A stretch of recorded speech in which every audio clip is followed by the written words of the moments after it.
যখন মানুষকে দাফন করা হয় সবাই চলে যায়, মাটির নিচে নেমে আসে নীরবতা, শুধু শোনা যায় মাটির ভেতর চাপা নিঃশ্বাস। তখন শুরু হয় এক ভয়ঙ্কর বাস্তবতা, যা থেকে কেউই পালাতে পারে না। হঠাৎ করে কবরের অন্ধকার ভেদ করে আসে দুজন ফেরেশতা, মুনকার ও নাকির। তাদের চোখ যেন আগুনের শিখা, কণ্ঠস্বর বজ্রের মতো গর্জন করে ওঠে। মুনকার ও নাকির প্রশ্ন করেন, তোমার রব কে? তোমার দিন কি? আর তোমার নবী কে? মুমেনের উত্তর, যে ব্যক্তি দুনিয়ায় আল্লাহকে একমাত্র রব হিসেবে স্বীকার করেছে, যে নামাজ, রোজা, জাকাত ও আমলে দৃঢ় ছিল, তার মুখে আল্লাহ নিজে উত্তর সহজ করে দেন। সে বলে, আমার রব আল্লাহ, আমার দিন ইসলাম, আর আমার নবী মুহাম্মদ সাল্লাল্লাহু আলাইহি ওয়াসাল্লাম। ফেরেশতারা বলেন, তুমি সত্য বলেছ। তার কবর প্রশস্ত হয়ে যায়, দূর দূরান্ত পর্যন্ত সুবাস ছড়িয়ে পড়ে। তার জন্যে জান্নাতের জানালা খুলে দেওয়া হয়, এক নূর নেমে আসে যা তাকে প্রশান্তি দেয়।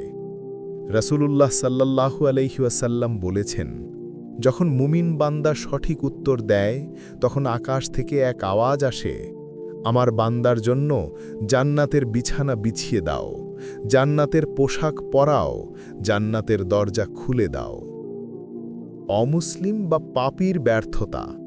কিন্তু যে ব্যক্তি দুনিয়ায় আল্লাহকে অস্বীকার করেছে, নামাজ, রোজা, আমল সবকিছু অবহেলা করেছে, তার কপালে ভয়াবহ পরিণতি। ফেরেশতারা তাকে প্রশ্ন করে, তোমার রব কে? সে কাঁপতে থাকে, মুখ খুলে কিছু বলতে পারে না। সে বলে, আমি জানি না, মানুষ যা বলতো আমিও তাই বলতাম। ফেরেশতারা গর্জন করে ওঠে, তুমি জানলে না, তুমি বুঝলে না, তুমি শেখার চেষ্টা করনি। তার কবর সংকুচিত হয়ে যায়, যেন পাথরের চাপে হাড় ভেঙে যায়। তার সামনে জাহান্নামের আগুনের জানালা খুলে দেওয়া হয়। তার চিৎকারে কবরের দেয়াল কেঁপে ওঠে, কিন্তু কেউ শুনতে পায় না। এই তিনটি প্রশ্ন শুধু মুখস্থ করার জন্য নয়, এগুলো পুরো জীবনের উত্তর। যে জীবনে আল্লাহকে মনে রাখবে, যে ইসলামকে আঁকড়ে ধরবে, যে নবী করিম সাল্লাল্লাহু আলাইহি ওয়াসাল্লামের সুন্নাহ মেনে চলবে, তিনি সেদিন সহজে উত্তর দিতে পারবে। কিন্তু যে দুনিয়ার মোহে হারিয়ে যায়, যার জিহ্বায় আল্লাহর নাম নেই, তার জন্য সেই রাত হবে ভয়াবহ এক অন্ধকার। শেষে বর্ণনাকারী বলেন, ভাই, বোন, একদিন এই তিনটি প্রশ্ন আমাদের সবার সামনে আসবে। প্রস্তুতি এখন থেকেই নিতে হবে, নইলে কবরের নীরবতা একদিন আমাদের জন্যে হবে অনন্ত ভয়। আজই ফিরে আসো আল্লাহর দিকে। আজই বলো, আমার রব আল্লাহ, আমার দিন ইসলাম, আর আমার নবী মুহাম্মদ সাল্লাল্লাহু আলাইহি ওয়াসাল্লাম। যখন এক পাপী বা কাফের মানুষ মারা যায়, তার আত্মা বের হয় না সহজে, বরং তা টেনে বের করা হয়, যেন লোহার কাঁটার ভেতর দিয়ে রক্ত মাংস ছিঁড়ে যায়। রাসূলুল্লাহ সাল্লাল্লাহু আলাইহি ওয়াসাল্লাম বলেছেন, যখন কাফেরের আত্মা বের করা হয়, তখন তার শরীরের প্রতিটি শিরা উপশিরা ছিঁড়ে যায়। যখন তাকে দাফন করা হয়, ফেরেশতারা কঠোর কণ্ঠে আসে, মুনকার ও নাকির। তাদের চোখ আগুনের মতো, কণ্ঠ বজ্রের মতো গর্জে ওঠে। তারা প্রশ্ন করে, তোমার রব কে? তোমার দিন কি? তোমার নবী কে? কিন্তু সেই ব্যক্তি উত্তর দিতে পারে না।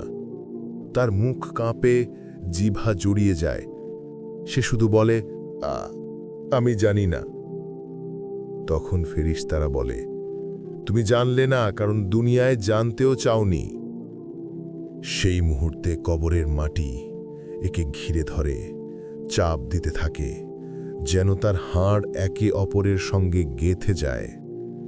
রাসূলুল্লাহ সাল্লাল্লাহু আলাইহি ওয়াসাল্লাম বলেছেন, যদি কবরের চাপ থেকে কেউ রক্ষা পেত, তবে সাদ ইবনে মুয়াজ রাদিয়াল্লাহু আনহু রক্ষা পেতেন। তবে সাধারণ পাপী মানুষের অবস্থা কেমন হবে তা শুধু আল্লাহই জানেন। তার চারপাশে অন্ধকার নেমে আসে আর কবরের ভেতর জ্বলে ওঠে আগুনের শিখা।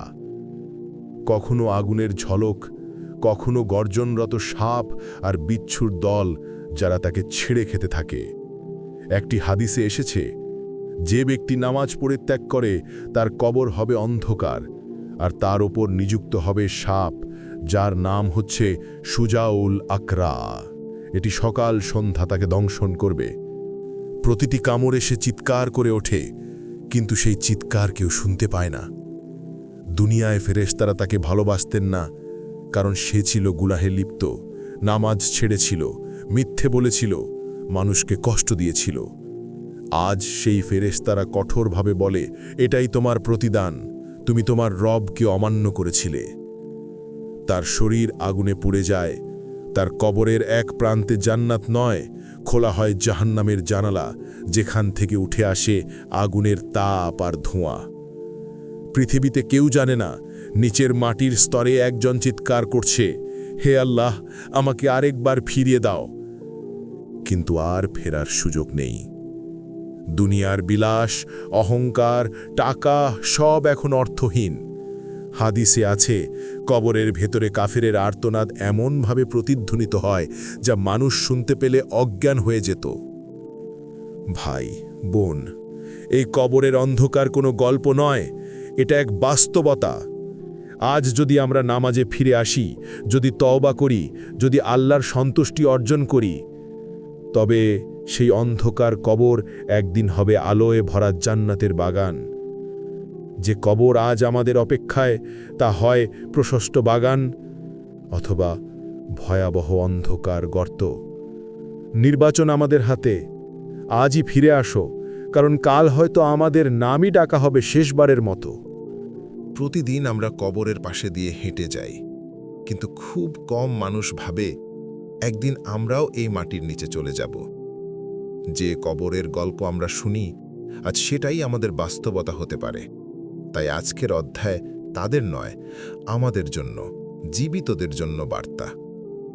রাসূলুল্লাহ সাল্লাল্লাহু আলাইহি ওয়াসাল্লাম বলেছেন, কিয়ামতের দিন প্রথম হিসাব হবে নামাজের। যে ব্যক্তি নামাজ ঠিক রাখবে তার কবর আলোকিত হবে, আর যে নামাজ ছেড়ে দেবে তার কবর হবে অন্ধকারের গহ্বর। ভাই, বোন, যখন তুমি আজ মসজিদে গিয়ে সেজদা দাও, তখন সেই সেজদা হবে কাল তোমার কবরের নূর। তুমি যখন রাতে নামাজে দাঁড়াও, তখন ফেরেশতারা তোমার নাম লিপিবদ্ধ করে। এই বান্দা অন্ধকারে আল্লাহকে স্মরণ করছে। হাদিসে এসেছে, মানুষ মারা গেলে তার সব আমল বন্ধ হয়ে যায়, শুধু 3টি জিনিস বাদে: সদাকায়ে জারিয়া, উপকারী জ্ঞান এবং নেক সন্তান যে তার জন্য দোয়া করে। তুমি আজ যদি একটি গাছ লাগাও, একটি এতিমের মুখে হাসি ফোটাও, একটি কুরআন দান করো, তবে সেই দান কবরের অন্ধকারে তোমার পাশে আলো হয়ে দাঁড়াবে। রাসূলুল্লাহ সাল্লাল্লাহু আলাইহি ওয়াসাল্লাম বলেছেন, যে ব্যক্তি আল্লাহর পথে একটি ভালো কাজ করে, আল্লাহ তার কবরকে জান্নাতের বাগান বানিয়ে দেন। তুমি দুনিয়ায় যত ভালো কাজ করবে, ততই তোমার কবর হবে প্রশস্ত, তোমার মুখে থাকবে শান্তির হাসি। তুমি যদি মানুষের সঙ্গে ভালো আচরণ করো, তবে সেই হাসি, সেই কথা, সেই দয়া সবকিছু একদিন ফেরেশতারা সাক্ষী দেবে। মৃত্যু হঠাৎ আসে, না কোনো বার্তা দেয়, না সময় চায়। তাই নবী করিম সাল্লাল্লাহু আলাইহি ওয়াসাল্লাম বলেছেন, বেশি বেশি করে মৃত্যু স্মরণ করো, কারণ মৃত্যু সব আনন্দ নষ্ট করে দেয়। আজ যদি তোমাকে বলা হয়, আজই তোমার শেষ রাত, তুমি কি প্রস্তুত? তোমার নামাজ, তোমার তওবা, তোমার আমল সব কি ঠিক আছে? জীবন ক্ষণস্থায়ী, মৃত্যু নিশ্চিত, কিন্তু মৃত্যুর পরের জীবন চিরস্থায়ী। তাই আজই শুরু করো নামাজ, দান, তওবা এবং ভালো কাজের সফর।